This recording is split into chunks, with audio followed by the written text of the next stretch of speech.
하나님의 은혜로다입니다. 어느 분이 꿈을 꾸어서 천국에 간 그 얘기를 한 적이 있습니다. 이분이 헌신적으로 교회 일을 열심히 행했던 분이에요.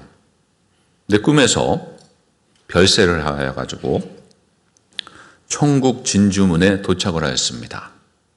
근데 도착을 했더니 그렇게 기다리고 뵙고 싶었던 베드로가 그를 맞이합니다. 맞이하면서 이 천국문에 들어가려면 입장료가 있어야 된다는 거예요. 그래서 입장료가 있어야 돼. 얼마인가 봤더니 100불 이렇게 써 있어요. 그래서 이거 100불? 얼마 안 된다네. 베드로 사도님, 제가요 미국에서 왔는데 죽기 전에 37년 동안 신앙생활 잘하고 왔습니다. 그리고 17년 동안 열심히 교회를 섬기고 교사로서도 봉사를 하고 왔습니다. 그럼 100불 되지 않습니까? 그랬더니 베드로 사도가 열심히 한 거 다 기록되었는데 그 가격은 1불이라네 그래요. 1불밖에 안 된다는 거예요. 내가 이렇게 열심히 했는데 1불밖에 안 돼. 제가요 전도도 많이 하고요 구제도 많이 했는데요 정말 평생을 주의 일에 정말 어떻게 하면 헌신할까 생각하다가 헌신하며 왔는데 이건 그럼 얼마입니까? 그랬더니 그것도 1불이랬어요. 1불이라는 거예요. 지금까지 했는데 보니까 2불밖에 안 돼요. 100불이 있어야 되는데 이건 도저히 들어갈 수 없는 가격이 되는 거예요. 베드로 사도님, 이건 정말 천국에 들어가기 어렵네요. 하나님의 은혜가 아니면 들어가지 못하겠네요. 그랬더니 그때 들어오라는 거예요. 알고 봤더니 하나님의 은혜네요. 그랬더니 들어오라는 거예요. 여러분, 천국은요 우리가 노력해서 들어가는 것이 아니에요. 우리가 신앙생활 열심히 한다고 해서 그것이 다 갑이 되어가지고 들어가는 것이 아닙니다. 천국은 하나님의 은혜로 들어가는 줄 믿습니다. 이 땅에 살아가면서 우리가 하나님의 은혜를 알고 하나님의 은혜로 살아가고 천국도 하나님의 은혜로 간다는 것을 기억하며 우리는 하나님의 은혜로 이 땅에서 살아가야 되는 거예요. 정말 우리의 삶 속에 많은 것들이 조건이 있습니다. 예를 들면 직장을 구하려고 해도 얼마나 많은 조건이 많습니까? 이력서, 거기에 경력이 있어야 돼요. 자기만의 특출한 그런 능력이 있어야 돼요. 학력도 있어야 되지만 그것이 없으면 회사에서 뽑지는 않습니다. 학교를 들어가려고 해도 그들이 그 시험 점수가 좋아야 되고 그런 경력이 있어야 되고 무슨 일을 학교 다닌 동안 했는가 그런 것을 다 봅니다. 그래서 이 학생을 뽑습니다. 그런데요, 하나님께서는 우리에게 은혜를 주셨는데 우리가 경력이 없어도 학식이 없어도 부족해도 하나님의 자녀로 하나님의 은혜로 선택하여 주신 은혜, 그것이 진정한 은혜인 줄 믿습니다. 디모데후서 1장 9절을 보겠습니다. 시작이요. 하나님이 우리를 구원하사 거룩하신 소명으로 부르심은 우리의 행위대로 하심이 아니요 오직 자기의 뜻과 영원 전부터 그리스도 예수 안에서 우리에게 주신 은혜대로 하심이라. 아멘. 하나님의 전적인 은혜인데 이 전적인 은혜가 언제부터 이루어졌냐면 오늘 이 디모데후서 1장 9절에 보게 되면 오직 자기의 뜻과 영원 전부터 그랬어요. 영원 전부터. 이 세상이 탄생하기 전부터, 태초 전부터 하나님께서는 우리를 사랑하여 주셔서 선택하여 주시고 우리를 사랑하여 주시고 우리를 하나님의 자녀로 삼아 주신 줄 믿으시기 바랍니다. 이건 전적인 하나님의 은혜예요. 이걸 어떻게 설명합니까? 우리는요 되돌아보면 죄가 있고 죄밖에 없는 어쩌면 허물만 많은 자들인데 하나님께서 그럼에도 불구하고 우리를 전적으로 사용하여 주셔서 우리를 하나님의 자녀 되게 하신 것, 이거는요, 세상에 어디서도 찾아볼 수 없는 하나님의 은혜가 아니면 우리는 하나님 앞에 설 수가 없는 존재다라고 하는 거예요. 그리고 이 하나님의 은혜로 택함 받은 우리들, 그럼 우리는 어떻게 살아가야 되는가? 하나님 앞에 은혜로 살아가는 자들은 어떻게 살아가야 되는가? 첫째로 내가 나 된 것은 하나님의 은혜로 된 것이다 라고 하는 것을 알고 살아가야 됩니다. 여러분, 고린도전서 15장 8절을 보겠습니다. 자요. 맨 나중에 만삭되지 못하여 난 자 같은 내게도 보이셨느니라. 아멘. 이 사도 바울의 특징이 나옵니다. 이 사도 바울의 두 가지 특징이 나오는데 하나는 뭐냐면 맨 나중에 라고 하는 단어예요. 이 맨 나중, 이것을 원문에 충실하게 번역을 하면 모든 것 가운데 마지막, 가장 낮은 것, 더 쉽게 말하면 꼴찌입니다. 예수님의 제자, 12제자를 사도로 부르신 다음에 그 다음에 마지막으로 누굴 불렀냐면 12제자 외에 이 사도 바울을 불러주셨어요. 맨 나중에 불러주셨어요. 출발에 있어서 제일 늦은 자였어요. 그것이 바로 이 사도 바울입니다. 또한 이 맨 나중에 다음에 나오는 말이 무엇입니까? 만삭되지 못하여 난 자. 그래서 만삭되지 못하여 난 자. 이 헬라어로 엑스트로미터인데 이 만삭되지 못하여 난 자, 완전한 형체를 갖추지 못한 자, 미발육자. 어쩌면 10개월 만에 태어나야 되는데 7, 8개월에 나온 자녀들도 있었죠. 근데 잘 자라긴 하죠. 근데 만삭되지 아니한 자, 만삭되지 못한 난 자 같은, 어쩌면 좀 모자른, 좀 부족한 그런 부분이 있는 자가 누구냐면 바로 이 사도 바울입니다. 근데 이 사도 바울이 그 자신이 하나님 앞에 회심을 하고 주님께로 돌아오게 된 것은 이 부족한 자였지만 전적인 하나님의 은혜다라고 하는 거예요. 근데 그는 맨 나중에 나왔고 만삭되지 못하였는 난 자 같은 그 모습이 그에게 늘 가지고 다니는 모습이 있었어요. 여러분, 고린도후서 10장 7절과 10절을 보겠습니다. 자기요, 너희는 외모만 보는도다. 그들의 말이 그의 편지들은 무게가 있고 힘이 있으나 그가 몸으로 대할 때는 약하고 그 말도 시원하지 않다 하니. 이 사도 바울의 모습입니다. 외모만 보는구나. 여러분, 첫인상을 볼 때 어떻습니까? 이 외모가 참 멋있으시네요. 아름다우시네요. 그러잖아요. 근데 사도 바울은요, 인물이 특출나지 않았어요. 오직하면 너는 왜 외모만 보느냐? 나의 이렇게 못생긴 얼굴만 이렇게 자꾸 보면서 판단하느냐? 잘생기지 않았던 것 같아요. 그 다음에 그의 말이 그의 편지를 무게가 있고 힘이 있으나 그의 몸으로 대할 때는 약하고 그 말도 시원하지 않다라고 했어요. 사도 바울이요, 몸이 약하고 또한 얼굴도 그런데요, 이 말도 어눌했어요. 어떨 때는 정확하지가 않았어요. 그러한 어쩌면 핸디캡과 같은 그런 것을 가지고 있는 만삭되지 못하여 난 자 같은 그 모습으로 살아가는 자였지만 하나님께서는요, 그를 사도로 불러주셨다는 거예요.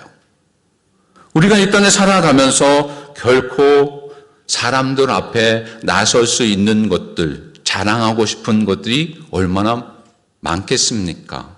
그런데요, 많지 않아요.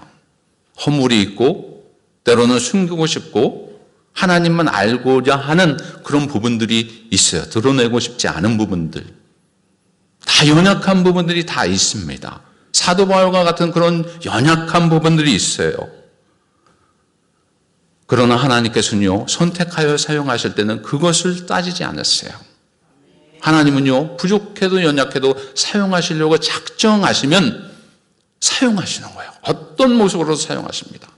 또한 이 사도 바울에게는 어떤 연약함이 있었냐면, 여러분 고린도전서 15장 9절을 보겠습니다. 자기요, 나는 사도 중에 가장 작은 자라. 나는 하나님의 교회를 박해하였으므로 사도라 칭함 받기를 감당하지 못할 자니라. 아멘. 이 사도 바울은요, 자신에게 사도의 직분을 맡길 만한 자격이 없는 자라고 자기가 스스로 얘기를 합니다. 왜입니까? 이 사도 바울은 스데반을 돌로 치는데 앞장을 섰어요. 더 나아가서 다메섹에 사는 예수님을 추종하고 따르는 자들을 어떻게 해서든지 찾아가서 죽이려고 했던 그 무리 속에 있었던 자입니다. 어쩌면 그 삶이 살기가 등등했어요. 스데반 집사를 죽이고 예수님을 믿는 사람들을 체포하려고 하다가 다메섹 언덕에서 예수님을 만나서 그가 완전히 바뀌는 거예요. 날벼락을 맞아서 죽어도 현치 않을 그 모습이었던 이 사도 바울을 하나님은요, 그를 들어서 주십니다. 주님이 참아주시고 그를 용서해 주시고 그를 사도로 불러주시고 귀한 사역을 감당케 하여 주신 은혜, 이건 전적인 하나님의 은혜가 아니면 그가 설 수 없음을 고백하는 거예요. 오늘 이처럼 죄 가운데 살고 있으며 죄를 짓고 있는 우리들이지만 우리를 하나님의 자녀로 삼아주시고 성도로 삼아주신 것 전적인 하나님의 은혜인 줄 믿습니다. 고린도전서 15장 10절입니다. 시작이요. 그러나 내가 나된 것은 하나님의 은혜로 된 것이니 내게 주신 그 은혜가 헛되지 아니하여 내가 모든 사도보다 더 많이 수고하였으나 내가 한 것이 아니요 오직 나와 함께 하신 하나님의 은혜로라. 아멘. 사도 바울은 성도됨과 관련해서 매우 중요한 것을 말씀하는데요. 여기서 보게 되면 내가 나된 것은 하나님의 은혜로 된 것이다. 이 자신의 온전한 자신이 되지 못한 부분들을 그 자신이 알고 있었어요. 이 세상에서는요, 완벽한 사람이 없습니다. 저도 그래요. 저도 얼마나 부족한지 몰라요. 얼마나 연약한지 몰라요. 단위에 서서 그냥 목사로 보이죠? 집에 가면 또 틀려질 때가 있어요. 교회 나가면 틀려질 때가 있어요. 운전할 때도 나타나더라고요. 어떤 데 참지 못할 때도 있어요. 부족해요. 다 그렇죠. 완벽한 사람이 없습니까? 예수님 외에. 근데 이 사도 바울에게도요, 이 완벽하지 않음을 늘 그는 알고 있었어요. 예수님 없는 삶을 살 때 바울이 어땠습니까? 나름대로 사회에서 뛰어난 인물이었어요. 학식이 풍부하죠. 로마의 시민권을 가지고 있어서 사회적으로도 지위가 있었어요. 얼마나 존경의 대상이, 뒤에서 뭐 욕을 할 수 있지만 존경의 대상이고 우러러 볼 수 있는 그 삶을 살 수 있고 자유롭게 살 수 있는 그 삶을 살았어요. 얼마든지 그렇게 살 수 있었어요. 그런데요, 그 삶을 되돌아보니까 내가 그렇게 누려왔고 내가 행했던 일들이, 내가 행하면서 즐거워했던 일들이 주님 앞에서는 그게 죄였다는 거예요. 살인자였어요. 예수 그리스도를 믿는 자를 핍박하는 핍박자였어요. 어쩌면 죄수 중에 죄수였어요. 용서받지 못할 주님 앞에 그런 큰 죄를 지었던 자예요. 그렇게 똑똑하고 위대해 보이고 존경의 대상이었지만 주님 앞에 나아가고 보니까 그 삶이 삶 속에서 드러내지는데 그 삶이 내가 이렇게 부족한 자였구나를 깨닫게 됩니다. 우리들도요, 가만히 생각해 보면 나는 왜 이렇게 부족할까? 연약할까? 주님의 자녀라고 하는데 왜 이렇게 숨기고 싶은 것이 있고 드러내지 못하는 부분들이 있을까? 왜 자유함을 누리지 못할까? 라고 하는 정말 꼭 눌림의 그런 삶이 있을 것입니다. 그런데 여러분, 이 사도 바울은 그걸 통해 가지고 원망하고 불평하는 것이 아니라 따지고 보면 그것조차도 하나님의 은혜였다라고 하는 거예요. 왠지 아십니까? 자기가 그런 삶을 살아왔기 때문에 다른 사람을 이해할 수가 있었어요. 그것 때문에 겸손하게 됩니다. 나도 예전에 저랬는데. 그것 때문에 남을 정죄할 수가 없어요. 그것 때문에 주님 앞에 더 충성하게 되었던 거예요.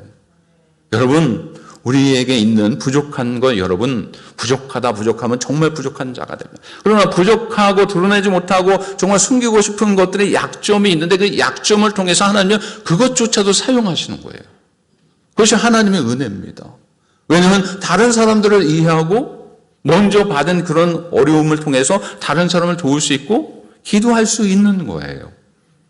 이것이 하나님의 은혜입니다.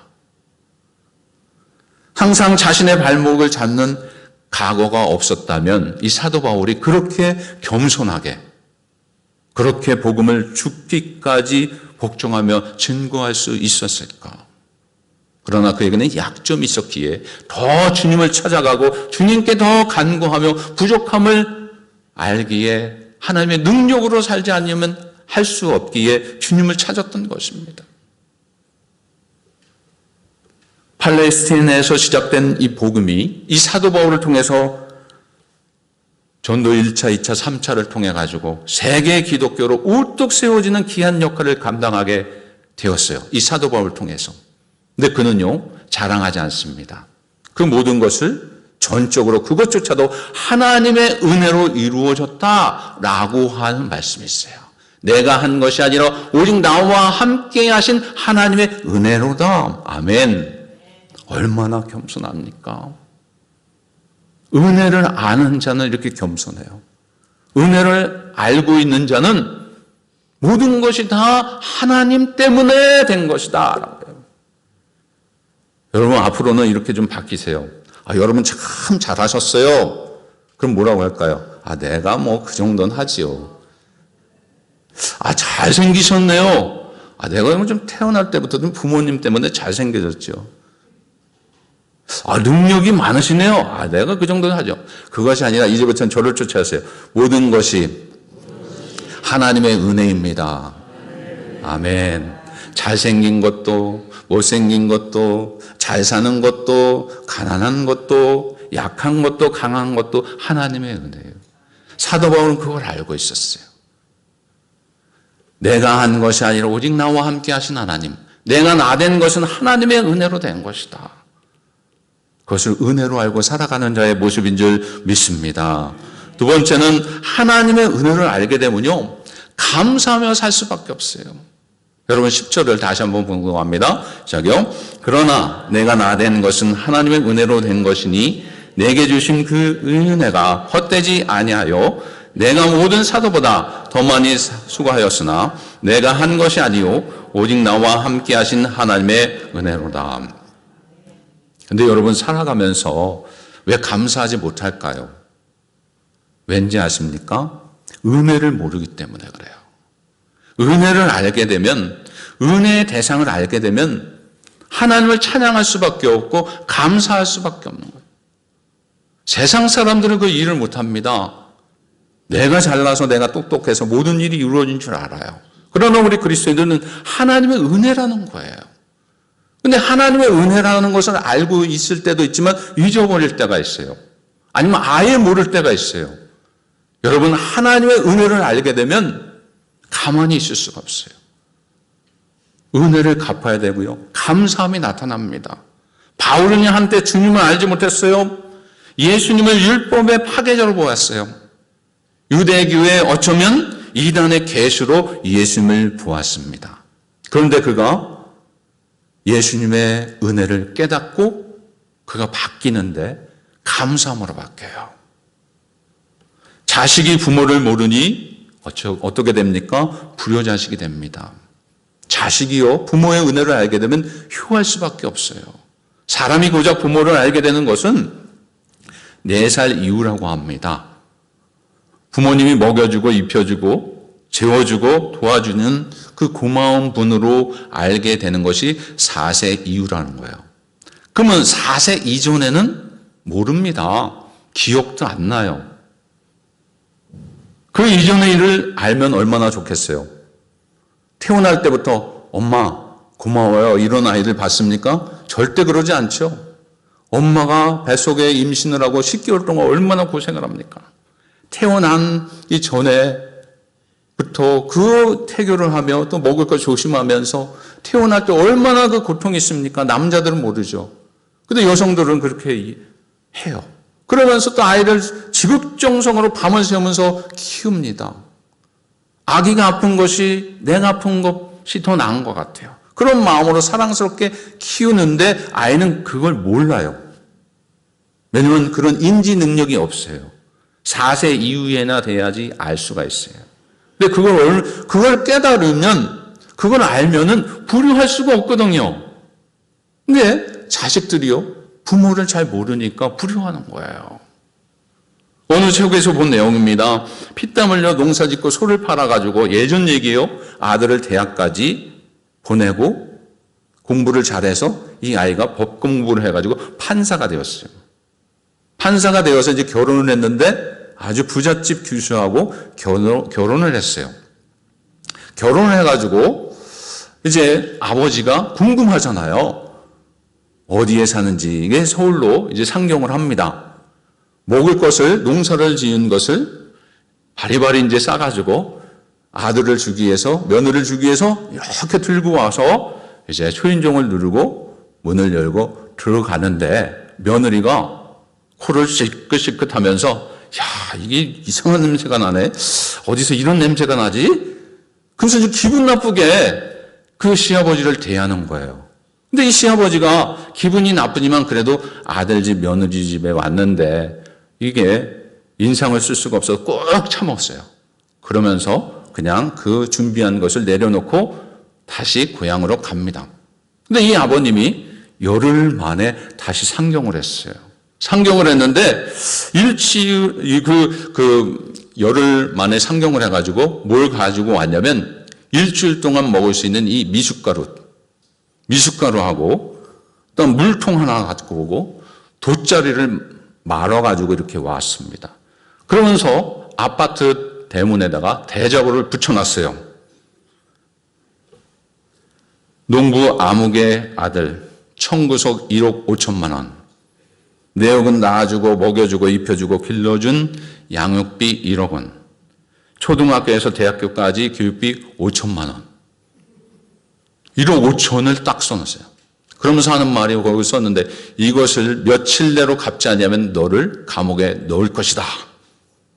그랬더니 이 아들 며느리가 퇴근하면서 오면서 그것을 보면서 얼마나 민망하고 창피해요. 아버지 죄송합니다. 잘못했습니다. 싹싹 비는 거예요. 비는데 아버지가 그 마음을 그래도 정말 진심으로 비는 것을 보면서 그들을 조금은 용서를 해줍니다. 그러면 조건이 있다. 아들아, 너 아내, 내 며느리를 나와 같이 지금 시골로 좀 보내다오. 6개월만 보내달라는 거예요. 아버지, 어떻게 제가 혼자 살아요? 아니다. 너 그러면 다시 그 1억 5천을 갚아야 된다라고 하는 거예요. 그 당시에 1억 5천이면 지금 아파트 살고 있는데 세 채 값이었어요. 그걸 어떻게 갚아요? 근데 6개월만 있으면 그래도 참으면 좀 안 갚아도 된다는 거예요. 그런데 조건이 있다는 거예요. 6개월 동안 내가 훈련을 시키는데 자 훈련을 받지 않으면 이게 2년인지 아니면 3년이 될 수도 있다 그러는 거예요. 그러면서 며느리를 데리고 가서 이제 같이 생활을 합니다. 생활을 하는데 외양간 청소도 하고 밭일을 하면서 시부모님이 얼마나 열심히 아들을 위해서 먹지도 않고 일을 하면서 학비를 보태고 키웠는지를 알게 되었어요. 그러면서 이 며느리가 바뀝니다. 아, 이 부모님의 사랑이 이런 것이구나. 내가 잘못했구나. 라고 하면서 회개해요. 그것이 신문에 대장만하게 난 적이 있어요. 그래가지고 한때 며느리가 불효한다면 아들 집에 돗자리 펴라. 돗자리 핀다. 라고 하는 말이 유행했다고 합니다. 요즘 뭐 돗자리 핀다고 해서 바뀌는 자식이 뭐 많이 있겠습니까? 그러나 이것은 무슨 뜻이냐면 그 부모님의 사랑을 알게 되면 자식들은 효하게 되어 있다라고 하는 거예요. 하물며 우리가 이 땅에 살아가면서 하나님께서 그 부모님보다 더 큰 사랑, 은혜를 주신 것을 우리는 잊어버릴 때가 있는데 잊어버리게 되면 이 감사함이 사라지게 되는 거예요. 감사하지 못하는 것은 그 은혜를 모르기 때문에 그래요. 근데 그 은혜를 알게 되고 예수 그리스도의 죽으심과 우리를 향하신 그 사랑, 하나님의 전적인 은혜, 한량없는 은혜를 깨닫게 되면 우리는 감사할 수밖에 없어요. 여러분의 모습은 어떠십니까? 지금 현재 모습 속에 감사가 있습니까? 아니면 불평과 불만이 더 많습니까? 원망이 있습니까? 세상과 비교하면서 살고자 하는 그런 모습들이 더 많습니까? 하나님을 더 찬양하는데 힘쓰며 살아가십니까? 아니면 날마다 우리의 주님의 그 죽으심 십자가를 바라보면서 눈물을 흘리면서 그 은혜의 감격 속에 날마다 살아가고 있는지요? 아니면 십자가를 바라보면서도 그런 눈물이 나지 아니하고 그냥 스쳐 지나가는 교회구나 건물이구나 라고 하며 스쳐 지나가고 있지는 않은지요? 성경을 보면서 그 속에 은혜를 깨달아야 되는데 말씀을 들으면서 은혜를 깨달아야 되는데 그것이 내 마음속에 파고들지 아니하고 그냥 흘러가는 그리고 말로 들려지지 않는가요? 여러분 감사를 회복해야 돼요. 그것은 바로 뭐냐면 예수 그리스도의 은혜, 하나님의 은혜를 알게 되면 하나님께 효할 수밖에 없다라고 하는 거예요. 행복한 사람은 감사가 많은 사람이에요. 불행한 사람은 원망과 불평이 많은 사람이에요. 행복한 사람은 어떤 환경 속에서도 감사하는데 하나님의 은혜를 알기 때문에 감사하게 된다는 거예요.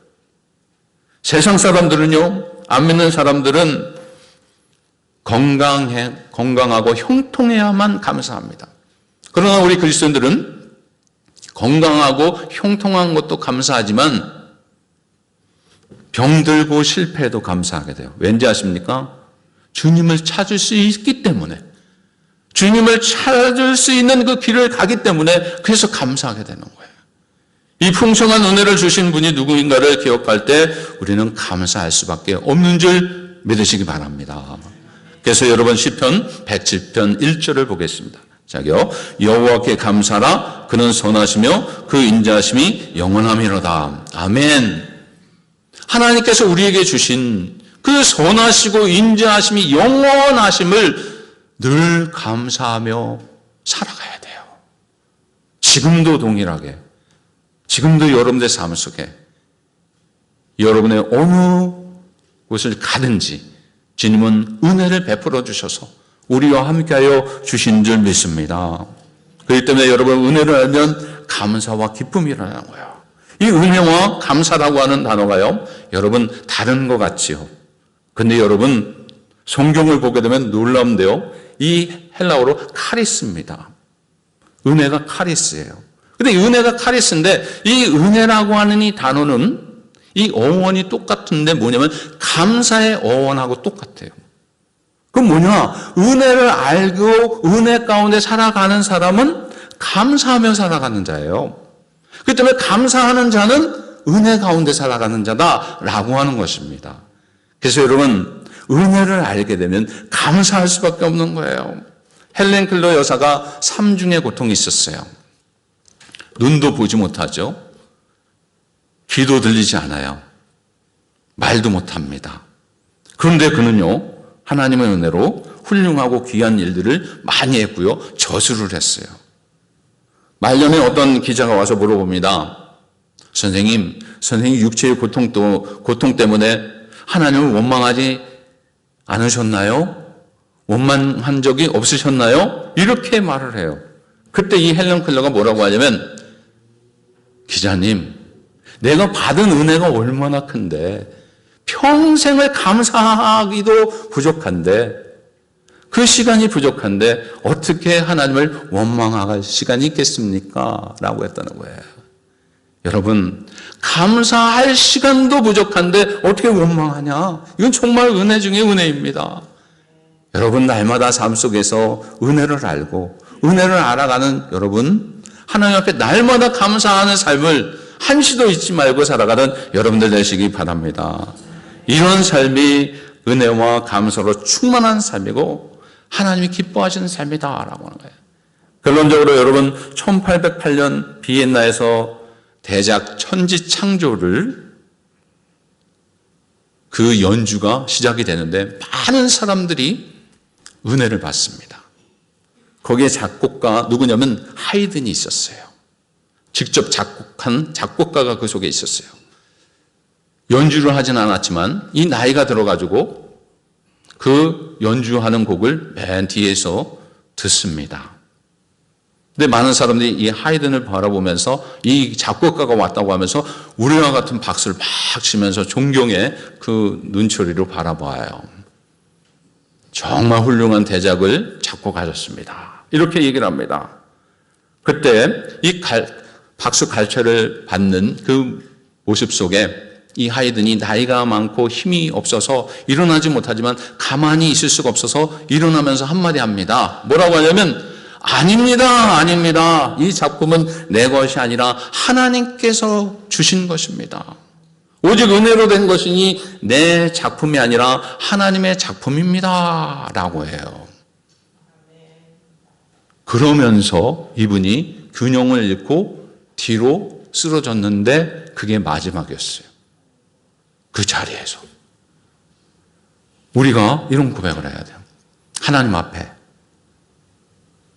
아닙니다. 아닙니다. 내 것이 아닙니다. 모두 하나님의 은혜요. 하나님께 감사할 것뿐입니다. 아멘. 이렇게 고백하는 우리가 되어야 될 줄로 믿습니다. 아무리 많은 은혜를 받고도 깨닫지 못하면 소용이 없는 거예요. 많은 은혜를 깨닫는 것이 중요해요.